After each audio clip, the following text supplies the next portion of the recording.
if you want to play in tournaments in chess, here's a full chess tournament guide. Learn this once, and you'll use it in all of your future tournaments. And if you want a copy of this, just message me on IG.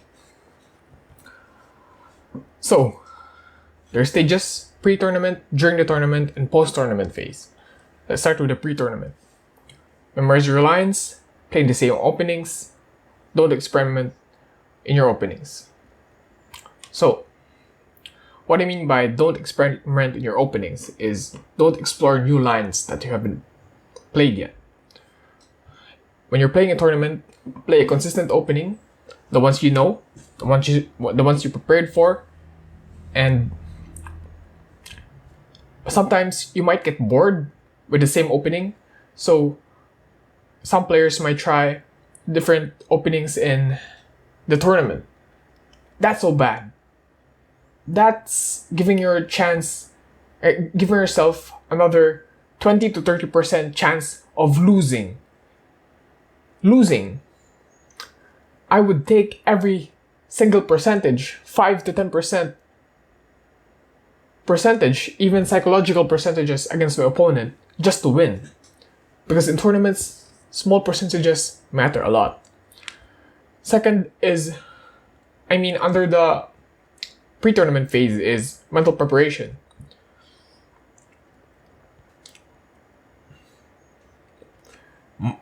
Mindset training. Aim for the highest possible goal. When I started chess, I had a goal that was just to play internationals, and it wasn't the best goal for me.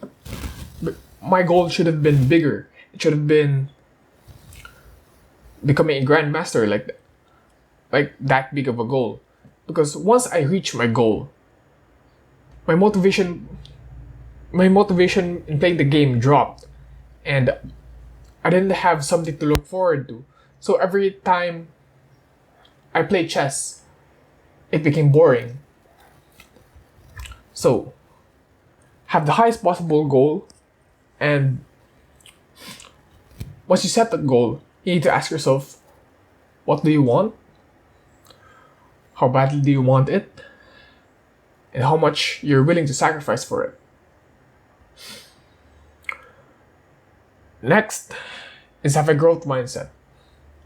You can train for anything. You're not limited by talent, and you're not born to know everything. But you can train for anything. So you aren't born to do great things, but you can train to do them. Extreme accountability. Treat everything that happened as your fault.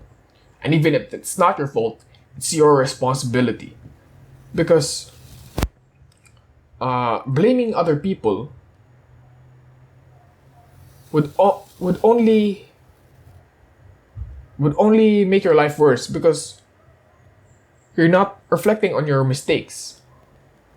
If you're not looking at yourself, then you can't learn in every situation. You can find ways to improve.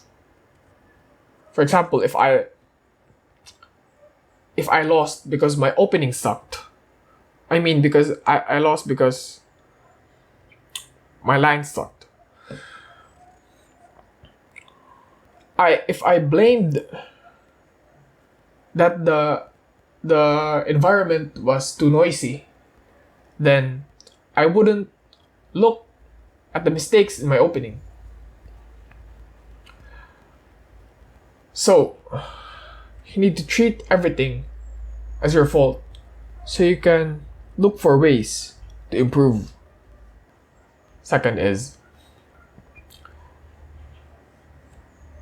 the next is have no regrets. When you're old, you'll regret not doing the things because of fear and laziness. In the end, you'll say, I could have done better. I could have done more.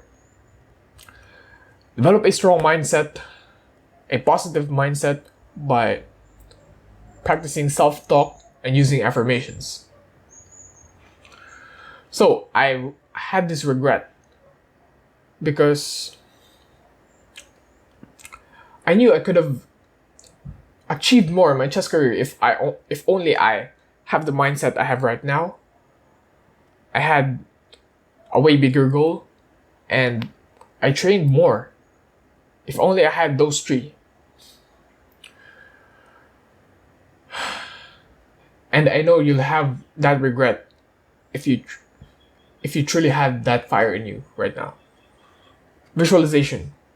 Picture yourself succeeding in every event. Go through different scenarios and simulate every outcome you can think of to build confidence.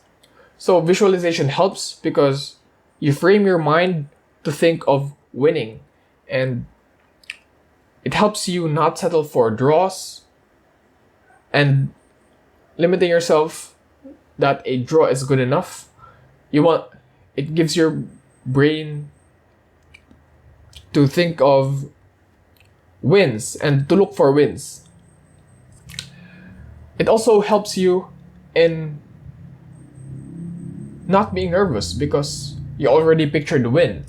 It's a confidence boost. So it's free. It's a free performance boost. Visualization. Really important.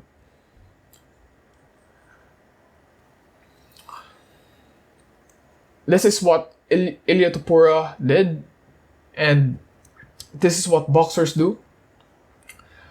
So in chess, visualization really helps because chess is more of a mental game, and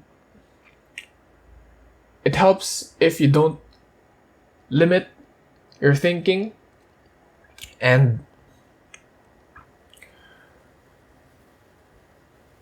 you need to play with confidence. Game day strategy. Or is there wonder? Game day strategy. Ranks don't matter. If a player has a higher rank than you,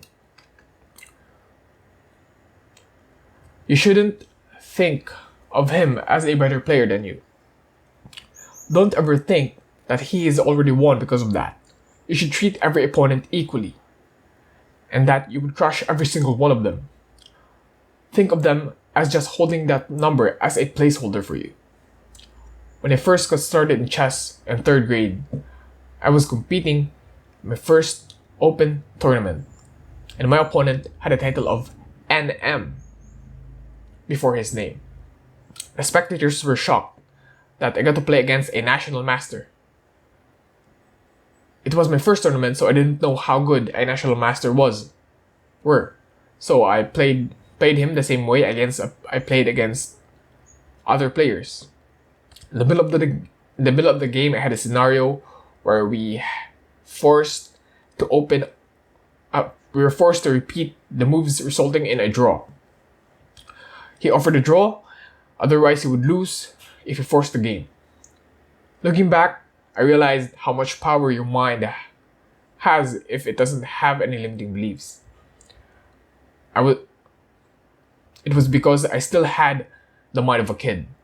I was fresh, open-minded, and ambitious. Fast forward to when I was a preteen, I got socially programmed as I got older in the sport.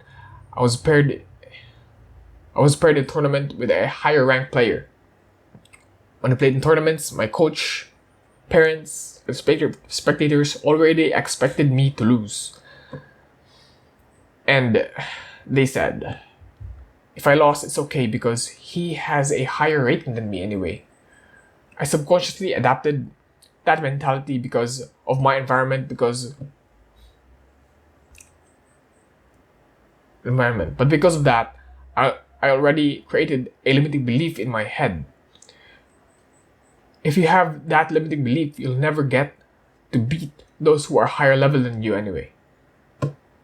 You should have the mentality that you will crush every single one who stands in your way. So,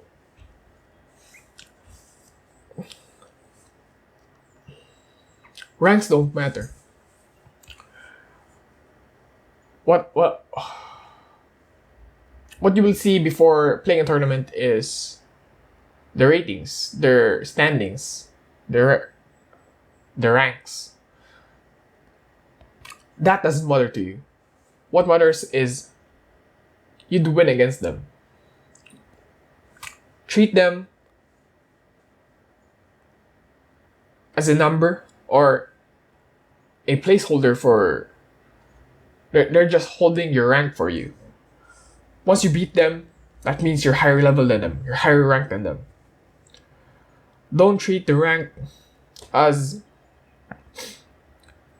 the community does. Oh, he's higher ranked than me, so that means he's better. You shouldn't do that. If he has a higher rank than you, doesn't mean he's better than you. You can beat anyone you go against.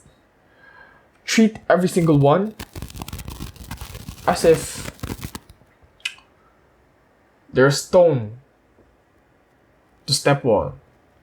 You're a stepping stone for my success. Once I beat you, I'm gonna put you in the opponent's I beat bank account, and your name will be written in that graveyard. So, next is scouting opponents. So, if you don't know the opponents yet, it's okay. It doesn't matter as much. You don't need to actively scout opponents. But once you play a lot of tournaments, everyone kind of knows each other. They know each other's names, faces. They bonded with each other. So, you stick to your style of training. Don't be distracted by opponent. And don't change unnecessary things that you didn't train for. But you still should be prepared for your opponents. So if you can easily beat your opponent with the consistent opening you practiced in the tournament, then you should stick with it. But if there's a player that is really known and he plays really strongly and you really need to prepare against him, it's better to do that before the tournament. But during the tournament, no experiments, don't change anything, stick to your lines, and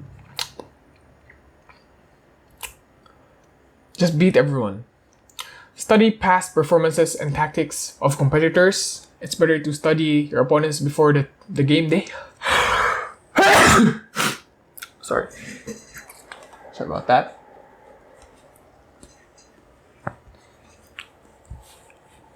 It's better to study your opponents before the game day, if you have game footage of them. But the problem is, the past is the past.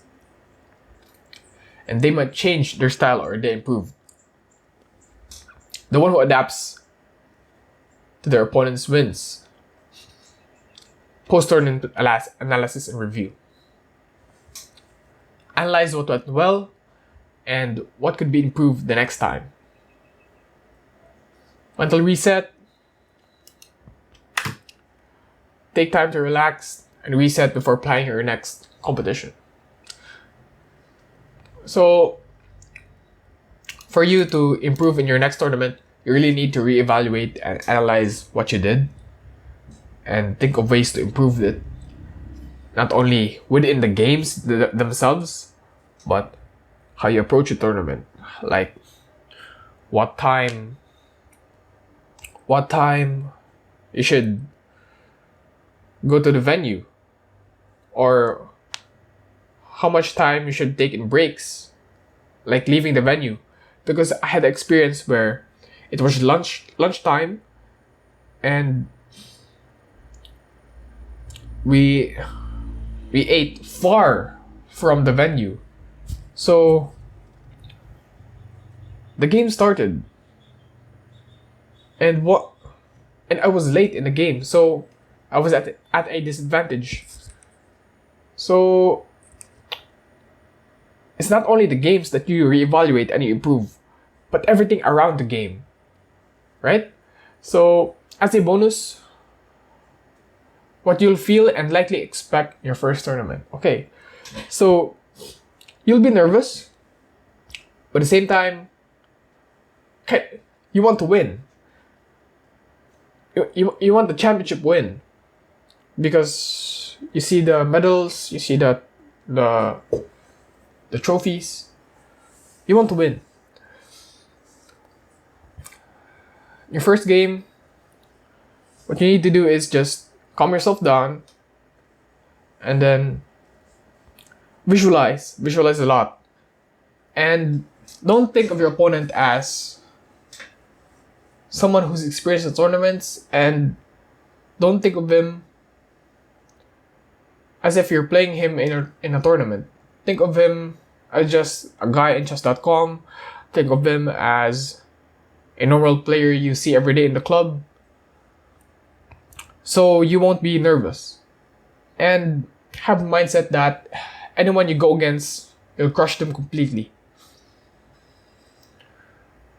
At first, you'll feel nervous, but once you play the game, you'll start to gain confidence, especially if you stuck to your training. And the more tournaments you play, the less nervous you'll get.